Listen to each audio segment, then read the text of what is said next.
folks, it's been a while since I did a Batrep, so I thought I'd post one today. Probably a bunch of separate videos, and I'll put them all together at the end once the battle's over. But yeah, so stay tuned today. I'll have a bunch of videos. You can follow me as I go through this battle. Anyway, it's black powder, Napoleonics. It's the French with their Saxon allies going against the Russians. Should be kind of interesting. And this is the cigar box mixed terrain battle map, which looks fantastic. I really like it. I like the brown texturing going on. There's lots of different greens and browns and earthy tones. And of course there's no imprints of roads or woods or anything like that on it, so you can pretty much use it any way you want. In this case I'm putting the hills and stuff on top of the mat, and I usually put them underneath, but today I'm going to put them on top so they can show up better in a video. I got a field and a burning village up here. I got this nice road going on here, and a couple more little high ground points. Yeah, next video I'll show you the deployments and the various situations and objectives for this scenario. So stay tuned, folks. Part 1 is coming up soon. Hope you enjoy. Hey folks, let's look at the objectives and what this scenario is all about in this game. First of all, if you look up to the top here, right there, that's indicates the north edge. So when you hear me talking about east and south and west, you'll know that it's in relation to this little icon here, that red chip, which is the north side of the battlefield.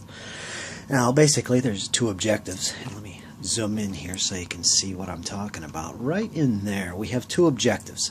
One is this burning village right here. You can see the dark brown felt. It's about that big in size. That's the burning village. The other objective is this hill, which is indicated over here with this little red chip on top of it. So this entire hill is an objective as well. Two objectives in this scenario. Now, the French are basically in control of the village, at least currently, and to win this game, the French, with their Saxon allies, have to maintain control of this village. The hill doesn't really matter. They've pretty much abandoned that position already, but the village is important. And they basically have to hold on to this for the remainder of the game. And to win, they're going to have to break the Russian army while holding on to this objective. So that's how they win this battle. Hold this village and break the Russians.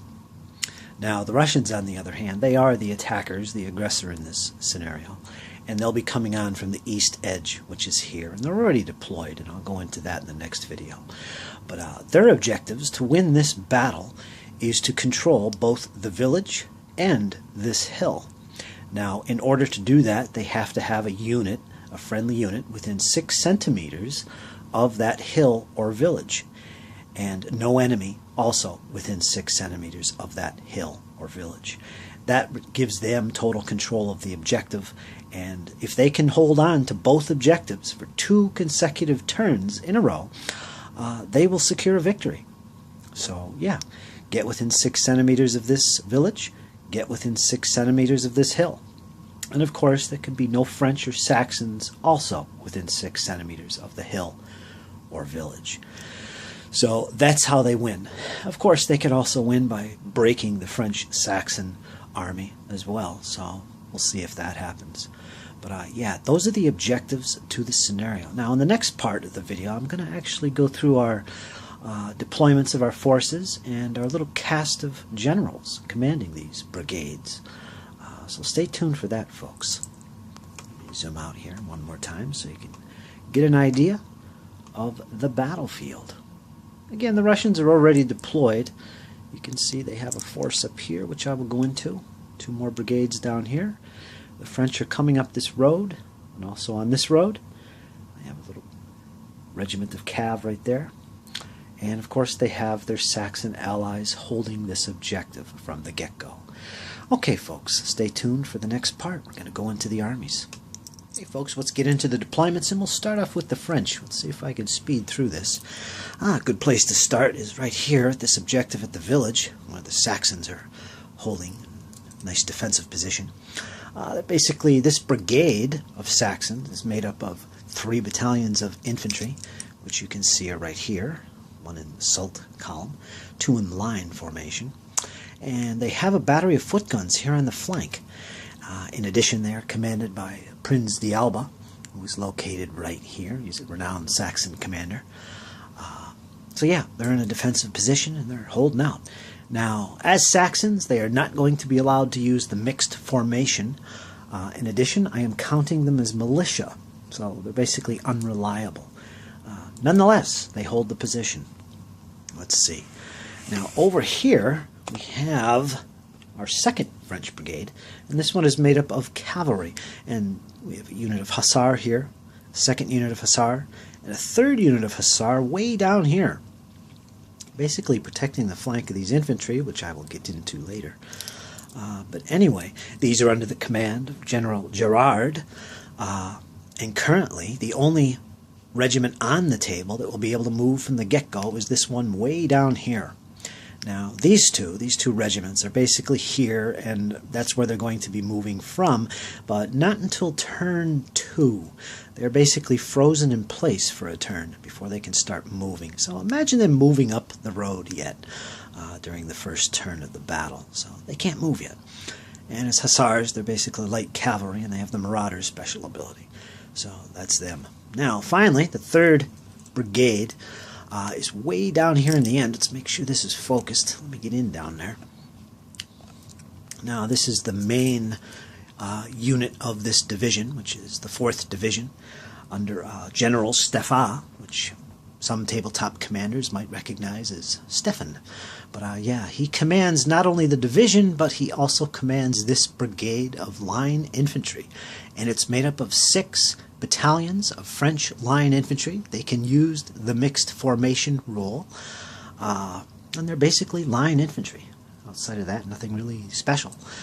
But they are the main force. Now, one thing about these guys, that like the hussars under General Gerard, these units are frozen, but they're frozen for 2 turns. They cannot move until turn 3.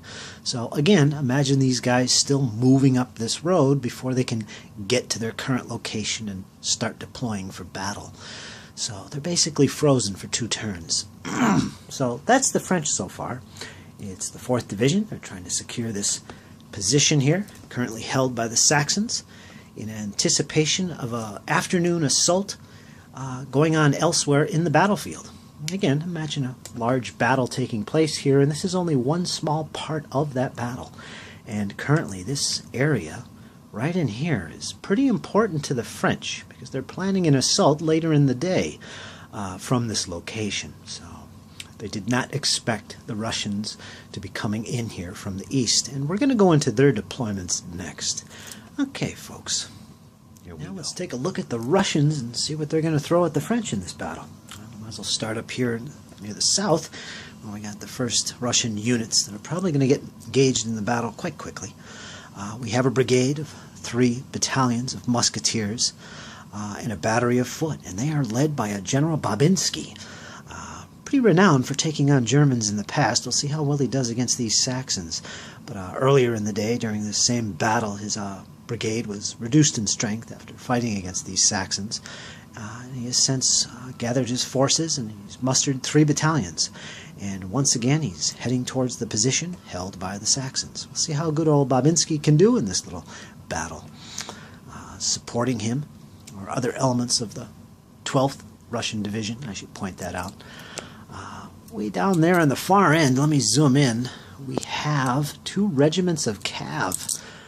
We got the Glukov Cuirassier and the Azum Hussar, and they are under command of a general of Scottish descent named General James Mack. And if you know him in the past, he was quite renowned for leading a cavalry charge that almost managed to capture Ney himself at a battle near Sippett's Bridge. But yeah, he's since gathered his forces, and at this point his brigade is only 2 regiments in strength. We'll see what he can do in this battle. Finally, we have the 12th Division commander himself in charge of a brigade of infantry.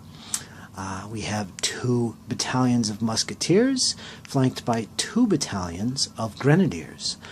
So basically that's the spearhead of the Russian force. And they're also supported by a battery of cannon right there, foot guns. And they are led by General Ian Towski, who is also in charge of this division. So we'll see how good that works for the Russians. One thing I should point out is that for the Russians, the infantry, they will not be allowed to use the mixed formation, much like the Saxons won't be able to, except the Grenadiers. The Grenadiers will be able to use mixed formation, which basically means they can use skirmishers. And if you can look there, you'll see I have them deployed with their skirmishers in assault column. So there they are, folks, and they're all deployed. They're going to be able to move from turn 1, the entire Russian force. So there we go, folks. That's 3 brigades against 3 brigades. Should be an interesting battle. We'll see how it goes, if they can capture this village from the Saxons. There you go, folks. That's the deployment. That's the objectives. Let's get a little close-up here. Of course, here we have the French Hussars. General Girard in the lead there. He's not on the table, of course, but he will be on turn 2, beginning of turn 2. He does have this regiment on the table, however. They will be able to move in the first turn, out of command, of course. And of course, here's General Stéphan, in charge of the French defense, and also in charge of this brigade of French line infantry, fresh from the fields of fighting with the Germans. Blucher himself, I believe, quite successfully. And of course, over here we got our Scottish cavalry general, almost single-handedly captured Ney. And we've got Ian Towski, command of the 12th Russian Division, and this brigade right here, made up of the bulk of the infantry for the Russians, and a battery of guns.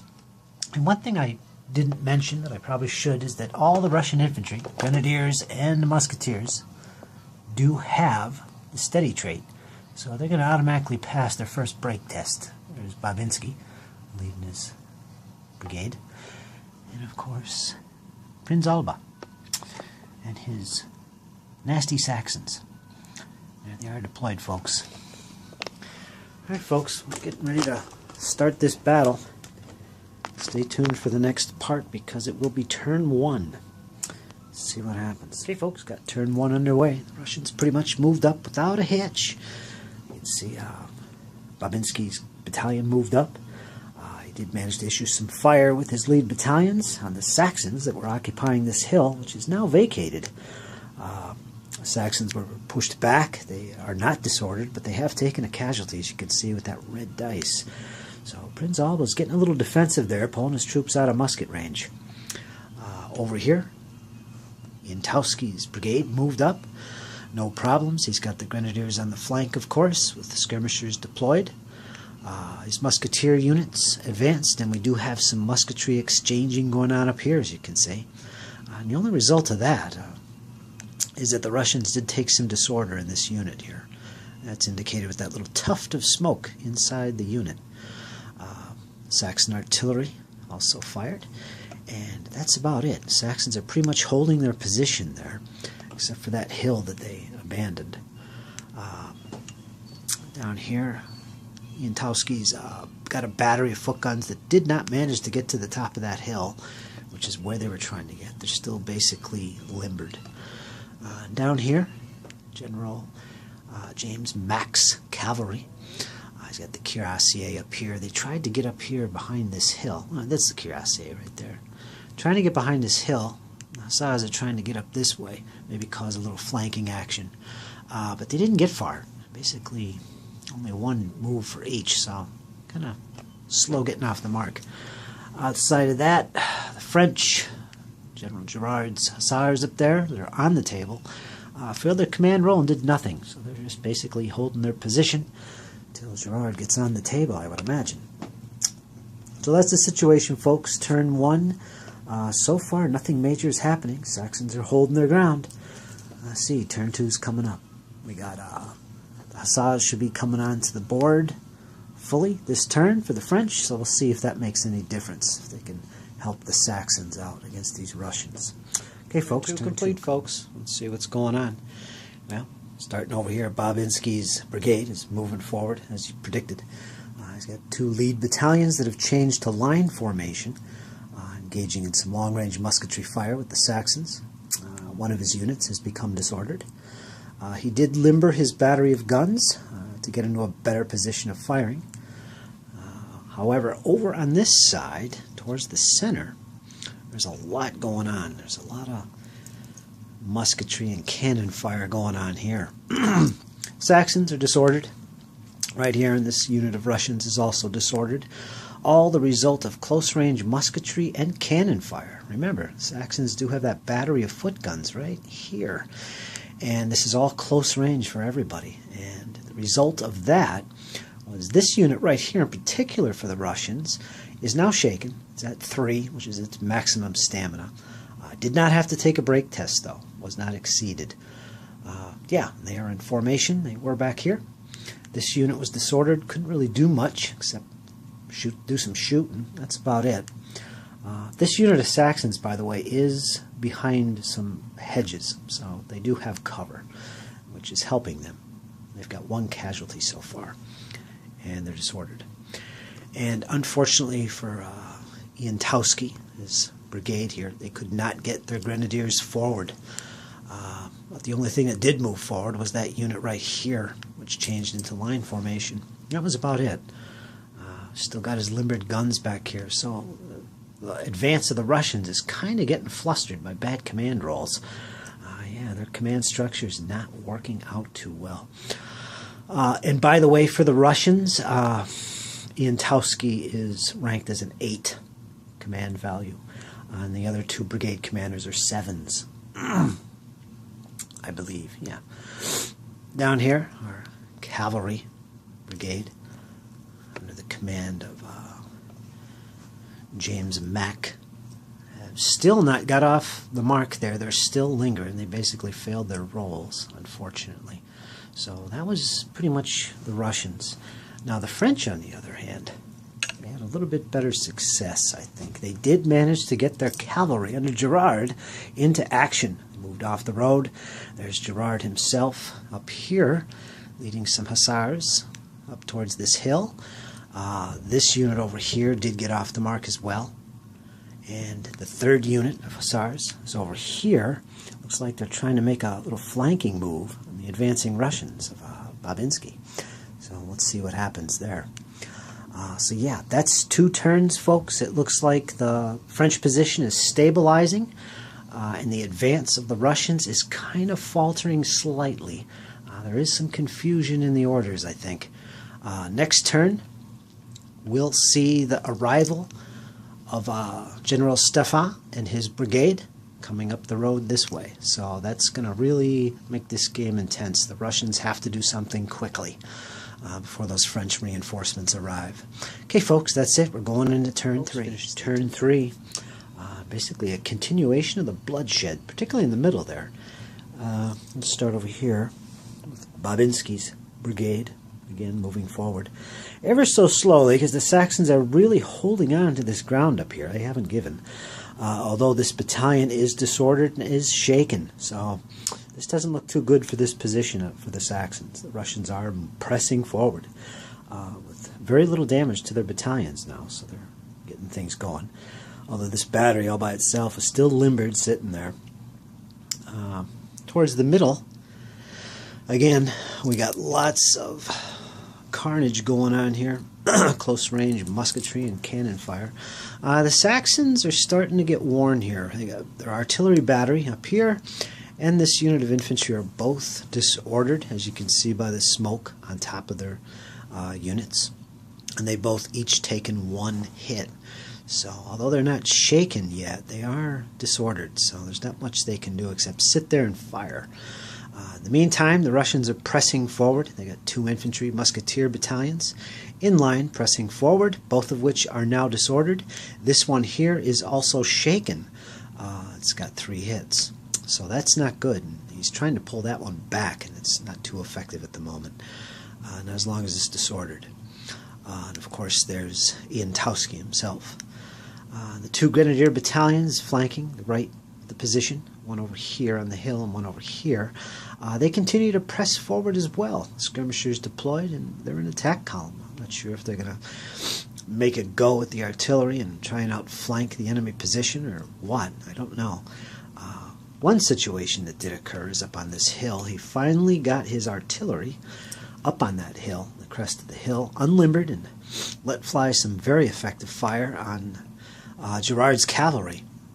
course, is General Girard. His regiment there got pounded and basically shaken and were forced to withdraw from the road. They did enter and they came up as far as here, and I don't know why they pressed so far ahead, but they paid for it. The artillery pummeled them pretty good and he withdrew them.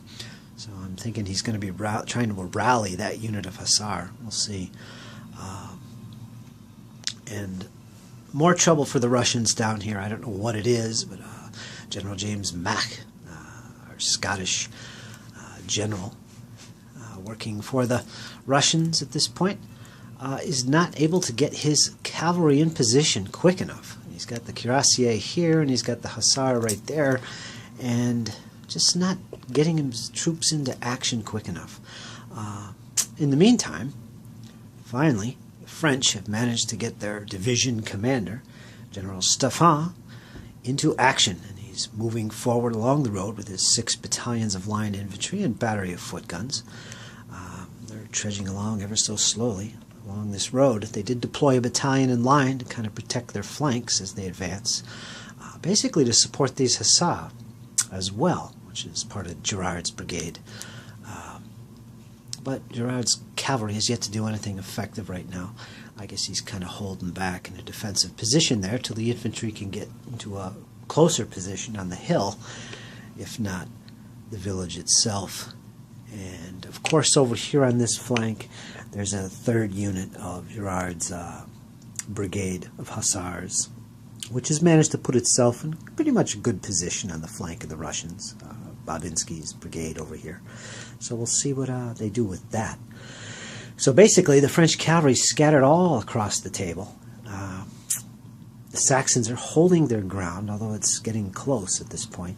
The Russians continue to press forward, and they have 2 fresh units of grenadiers coming over here on this position, which are going to be in a good situation, maybe to hold off those French infantry. I don't know.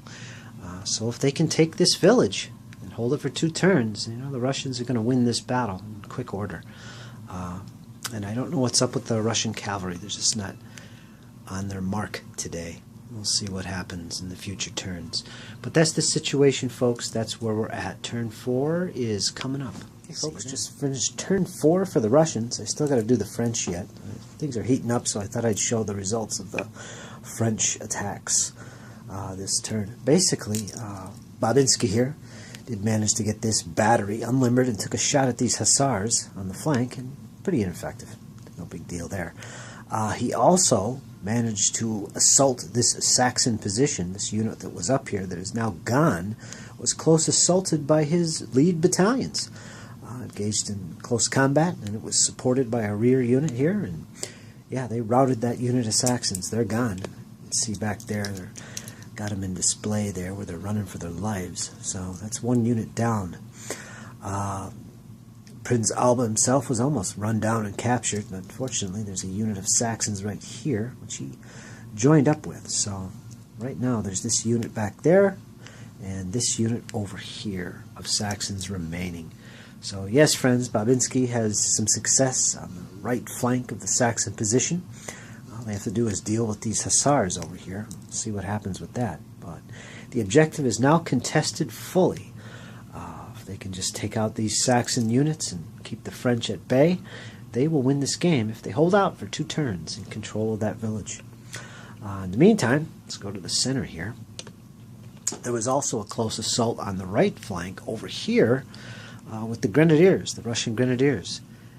They assaulted the Saxon battery of guns, defeated it, and broke through. So both these units of Grenadiers are now no enemies in front of them. They're right in a position to envelop the Saxons.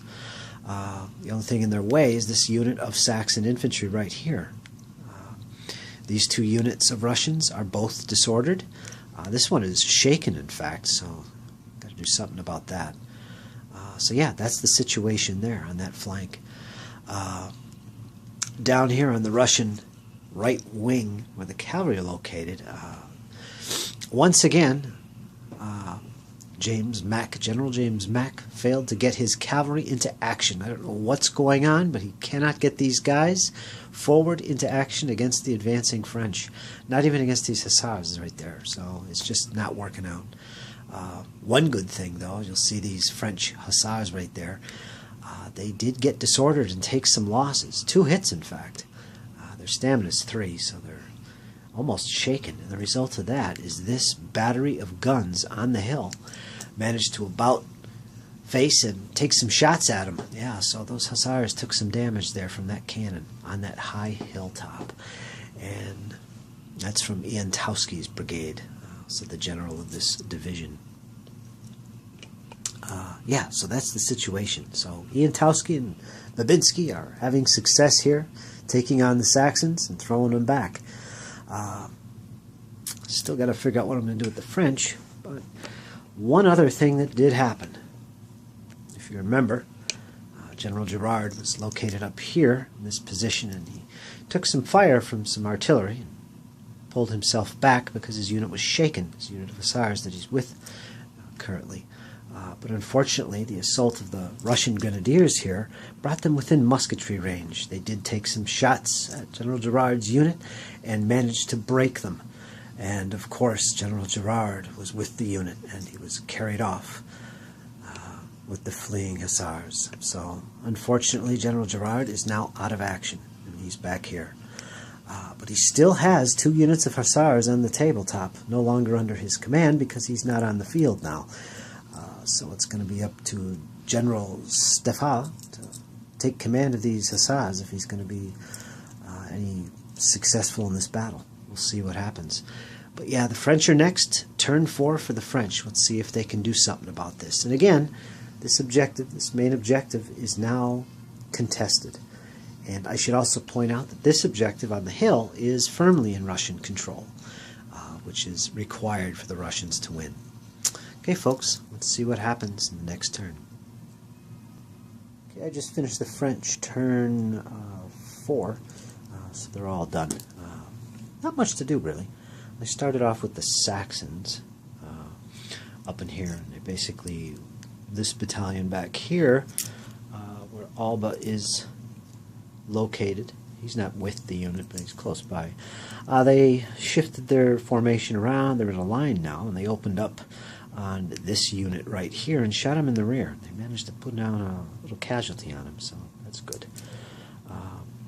And I also fired with this unit of infantry down here, shot on this one here, and put a casualty down as well. Neither one is disordered, so there you go. And that's about it. Just basically adjusted their positioning and did some musketry fire. And that's about it. So they're still holding on, folks. And down here, the French didn't do as much, actually. Let me get in position. Looks like there's a haze over the battlefield down here. It's kind of cool. The French really didn't advance too far this turn. It's an unusual situation. We got General Stefan, who's basically a brigadier commander. He's in charge of that brigade of 6 line infantry units and a battery of guns, but he's also in charge of this division. In other words, he's the army general. Since General Gerard, who was the brigadier of the cavalry brigade in this battle, since he was, basically left the battlefield, he's gone. It also means that Stefan is also in charge of the 2 remaining French hussar units on the tabletop. So he's got quite a few units to manage. So I saved him for last, giving out orders. So if he failed, at least I did something with the Saxons. So that's what I did. And unfortunately, only 2 units of his infantry didn't move forward on the road. I was doing individual unit activations, issuing individual orders, basically, because I'm not sure how I'm going to get these guys deployed. These cavalry are a threat. I don't like them there. The hussar unit right here is got 2 hits on it already, and it's disordered. That'll be lifted at the end of this turn, which is right now, basically. But basically, anyway, Stefan moved up the road, still in march columns, which is pretty vulnerable against the artillery, the Russian artillery on the hill. That could be an issue for enfilade purposes. We'll see. We'll get into that. But yeah, folks, that's the situation. The French really didn't do much this turn. They're still holding on to this village. And and they're slowly moving forward. Hopefully in the next turn they could get a little farther ahead. We'll see, folks. Russian turn 5 is coming up. Right, folks, I just finished Russian turn 5. Still have the French to go. But it's getting pretty intense. Basically what the Russians did, they did over here, Babinski's brigade is totally in action. They did manage to get their 2 battalions lined up just right here, just linked up, and they put down some heavy musketry fire on this unit of French hussars, and it's now disordered. This artillery battery also put down some fire on the hussars, so not too bad. The hussars didn't take any hits, but they are disordered. What else did they do? Over here there was a melee. This battalion of Russians did charge into Alba's flank battalion here, which he was present with, and it was a pretty bad result for the Saxons. They were forced to retire, and they're shaken at this point, whereas the Russians just basically moved forward. They're on the edge of the rough ground here, which is a field. So that's as far as the Saxons retired, and they're still holding their position, but they are shaken, and the Russians took a hit, and that's about it. Over here there was also another melee. Let me zoom in a little bit. The Saxons held their ground. They did withstand an assault, a frontal assault from this unit right here, which became disordered and shaken, was forced to retire, and this is its current position now. So the Saxons held their ground, but they also became shaken. They're not disordered, but they are shaken. So the Russians right in this area have 2 shaken units. Not too good for the Russians in Jantowski's brigade. But they are having a lot of success over here on this side, thanks to Babinski's aggressiveness. So that's about it. That's what's going on here. The Saxons are still contesting that village, so the Russians don't have it yet. Remember, the Russians have to have it uncontested for 2 turns, while controlling that hill as well, which is quite challenging. It's more challenging than you think. The Russians also, Jantowski's brigade, moved up some of his grenadiers up here, formed a line, possibly to meet whatever's coming up that road, which is General Stéphane's French, slowly moving forward in their columns. I should also point out down here in this situation, there is a unit, a battalion of grenadiers, which ponderously crossed that hedge there. They have 1 hit currently, but they did cross this hedge, and they are in the muddy field directly behind both Saxon defending units. So it's a pretty tight situation for the Saxons. They are basically enveloped. They are surrounded. So we'll see what they can do in the next turn.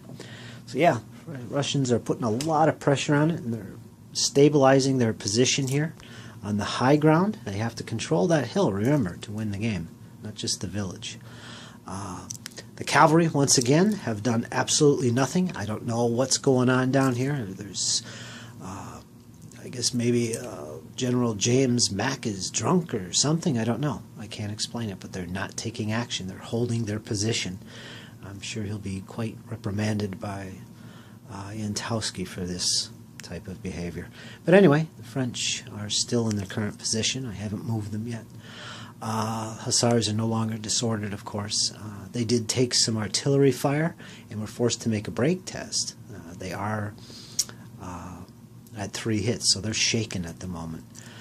So that's that situation. These artillery are really becoming quite devastating to the French. That high ground is really a useful position to be in. So yep, that's it. That's the Russians. The French are up. In the next turn, we'll see what happens and what they can do. Hopefully, Stéphane can get some of his French troops deployed in the battle formation and engage the enemy up here. At least maybe take that hill position. I don't know. But we'll see, folks. French turn 5 is just finished. Turn 5 for the French. Take a look and see what's going on.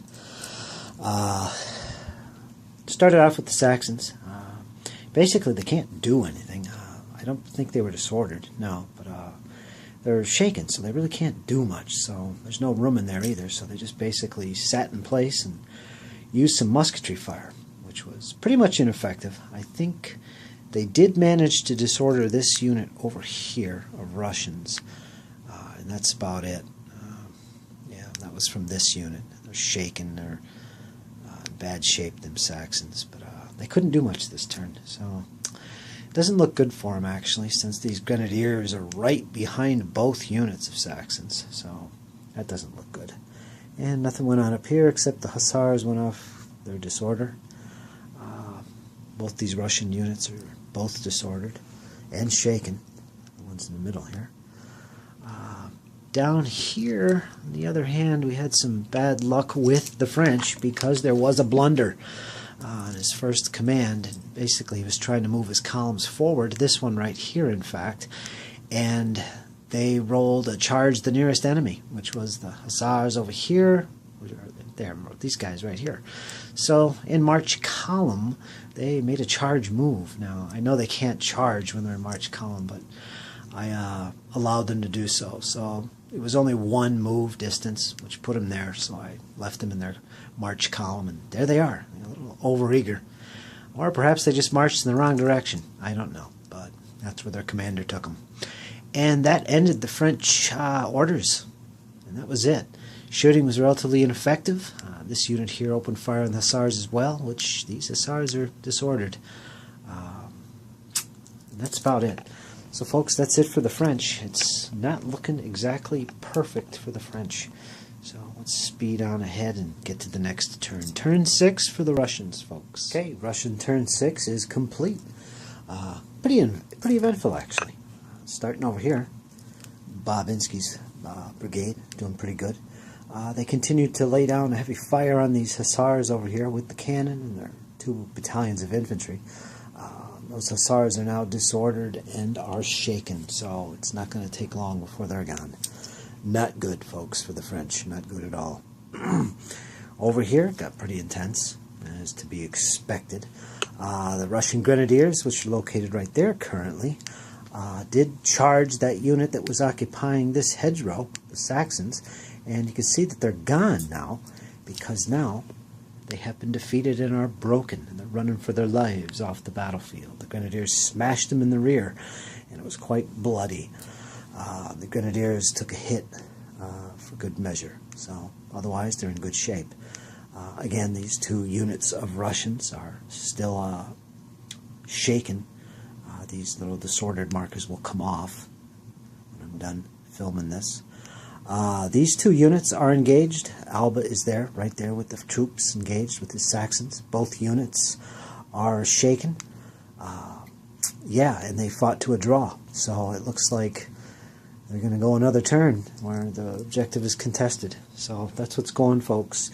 The Saxons are still on the board. They have 1 unit locked in a deadly combat against a Russian musketeer unit. Both units are shaken, and it's getting bloody. And of course, on their rear is these grenadiers from Iantowski's brigade. So the Russians are pretty beat up, especially over here with Iantowski's force. But otherwise, his grenadiers are really doing a good job. Down here, more action.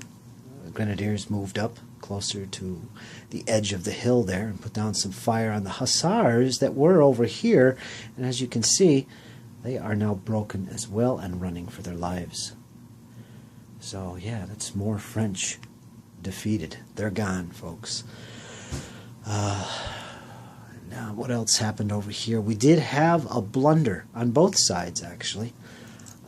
I think I talked about the French blunder previously, which this unit right here charged forward in a march column, which they can't actually charge with, but I moved them forward anyway, since they couldn't make contact. But General James Mack, his little force of cavalry here, has been doing absolutely atrocious in this battle. The command and control is just really falling apart for the Russian cavalry over here. Originally, what was going to happen is these cuirassiers were going to make a sweeping move around this forest here and maybe threatening the French from the rear. That didn't happen. There was a blunder that was rolled, and instead they just charged over the hill, 1 full move distance ahead to this position right there. Yeah, and that's as far as they got. They couldn't make contact with an enemy. So they're about to get shot to pieces by the French now. They're right in range. We'll see what the French do on their next turn. So yeah, folks, a blunder. And yeah, that's about it. Again, this cannon helped put some fire down on those hussars which ran away. So yeah, the cannon gets kudos for this battle. So folks, that's the situation so far. It's not looking good up here. The Saxons are still on the table. They're still on the battlefield. They're holding that objective as long as they can. They are pretty much broken otherwise, as is the French Hussar Brigade, since they're below half strength in units. We'll get into that in the next turn. So there it is, folks. Russians are leading this, I think, so far, but the battle is not over. So here we go. Next turn coming up. Okay, folks, this is the start of the French turn, and unfortunately, the game's over. The battle has concluded. The French have been beaten decisively. They've withdrawn from the battlefield, and the reason for that is because the army morale is broke. They have lost 50% of their brigades. If we take a look at that, we'll see how that come about. Here in the center, we had 3 units of Saxons in this brigade with some artillery. Now, the artillery doesn't count for breakpoints in this battle. There's just not a hell of a lot of it. So the Saxon brigade was broken. It has 1 unit remaining on the table out of 3 infantry units, and it's shaken, basically. So there's nothing left. That brigade is broken. The Saxons were broken. Also, their 2nd brigade of French, which was the Hussar, they are broken. They only have 1 unit remaining on the table, and it is shaken. They had 3 to begin with. So that's 2 of the 3 brigades in the French army broken, which effectively means that the French army is broken. Stéphane's brigade, 6th Line Infantry, and a battery of guns is in pretty good shape. They're still moving up into position, but unfortunately word just reached Stéphane that the Saxons have been defeated and the Hussars have routed from the battlefield. All is lost indeed. The Russians have carried the day. And that's the situation, folks. Now, I will say that I probably let this battle go a turn more than it probably should have, because I believe that there's a couple situations, actually, and I'll get into that, and it was all here.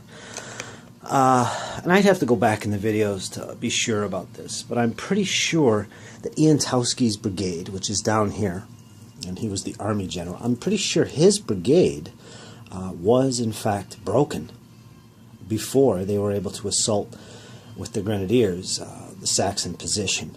And the reason for that is there was 4 units of infantry, and half of them, these 2 units of musketeers, were shaken. So that brigade is broken. So therefore it could not have assaulted in close combat with its 2 fresh grenadier battalions, which were over here. One is currently right here, and did get into close combat with the Saxons holding this hedge line. That should not have happened because this brigade was broken. So that kind of changed things a little bit. This assault never happened. So what probably would have happened, they would have pulled back from this area, or at least maintained some proximity to the objective, just to hold on to it. But this close assault against the Saxons would have never happened. However, for the Saxon side, they would have been broken as well, because I believe in the previous turn, both of these 2 Saxon units, the one at the hedge, which is now routed, and this one still standing its ground, currently in combat, I believe they were both shaken as well during that turn, at the start of their turn, which means they would have broken as well and pulled back from this objective. Being close to 12 centimeters of an enemy means they got to pull back, they got to retire, which would have taken them away from this objective. However, so basically a lot of this action here would not have happened. The Saxons would have pulled back. The Russians would have either pulled back or held their position close to the objective. This fighting would not have taken place. In addition, over here, Babinski's brigade was pretty much in great shape, had no problems advancing, taking out the Saxons that were holding this side of the village. They had a nice defensive line set up, holding off the Hussars. Yeah, they did a great job, and they did actually get into close assault against some of the Saxon infantry over here. So that would have happened. They're in good shape. They're not a broken brigade. So this would have happened. Pretty confident that the Russians, regardless, would have taken this objective without a doubt. At least the French, or the Saxons, would have been retired from this area of the battlefield. So the Russians would have secured this. Yeah, that's the main thing. But I let it carry into another turn just to see what happens. So that's all fine. It also means that these grenadiers, which are part of Iantowski's brigade over here, because it was broken in the previous turn, would not have been able to move up to this hill, taking up a position to issue fire against the French hussars that were also shaken over here. It eventually led to the hussars being broken. That probably would not have happened either. However, the Russians did have this artillery, which is quite effective, pounding those hussars, and eventually the hussars were routed regardless. So I don't think anything would have changed over here. The net effect is that for the French, they would have had 2 brigades broke out of their 3. If not in the previous turn, definitely in this turn. And the Russians would have had the 1 brigade broke, Iantowski's brigade. And that's about it. They still would have had 2 more brigades still effectively fighting. I don't know what to say about this brigade of cavalry for the Russians. They did have a blunder. Their command rolls were atrocious, could not get off the mark and do what needed to be done. But they did prove to be a threat. Distracted some of the French units. I wouldn't say slowing the French units. The French basically just couldn't move forward themselves. They were just completely lost when it come to moving forward. Again, blunders and bad command rolls. Yeah, so that's the battle, my friends. Stefan withdrew from the battlefield. The French failed to secure this area of the battle, and that's that. So it was a really fun game. I enjoyed it. Black Powder, it's highly recommended. It's a really fun game, I have to say. It's got a lot of tactical feel to it. So, yeah, I thoroughly enjoyed it. I hope you guys enjoyed it. Played it in 10 mil using 15 millimeter scale distances. So I use centimeters instead of inches, which works exceedingly well, especially on a 6x4 table. So it was fantastic. All right, folks, I hope you enjoyed this. It was fun. It was a 6-turn battle, probably 5 turns realistically. The French were soundly defeated. I don't think it was terribly unbalanced for the French. I mean, it was going to be hard for the French, but everything for their success relied on their hussar getting into position, outflanking the Russians over here behind the village, distracting the onslaught of the Russians, and that never happened. The hussars were not going to be effective in close combat against these infantry. It just wasn't going to happen. They couldn't frontally assault them, that's for sure. But they could use their maneuverability, maybe secure this hill, maybe get around the flank of the village, you know, harass them, distract them, slow them down, in other words, until the main French columns could get into a position to, at the very least, secure this hill. And, yeah, if they could do that, that would prevent a Russian victory. Yeah, so again, with the scenario victory conditions, the Russians, in order to win, they had to control both objectives, this hill, this village. The French, they started off in control of the village. All they had to do was remain in control of either the village or the hill to get a draw. You know, if they controlled the village, they would get a win. And that's about it. Their condition was pretty difficult. They had to basically break the Russians. Didn't happen. French were broken. Okay, folks. Anyway, good scenario, good fun. I would definitely play Black Powder again, and I intend to. So stay tuned for more on that. I hope you enjoyed. Any questions or comments, leave them in the messages below. Take care.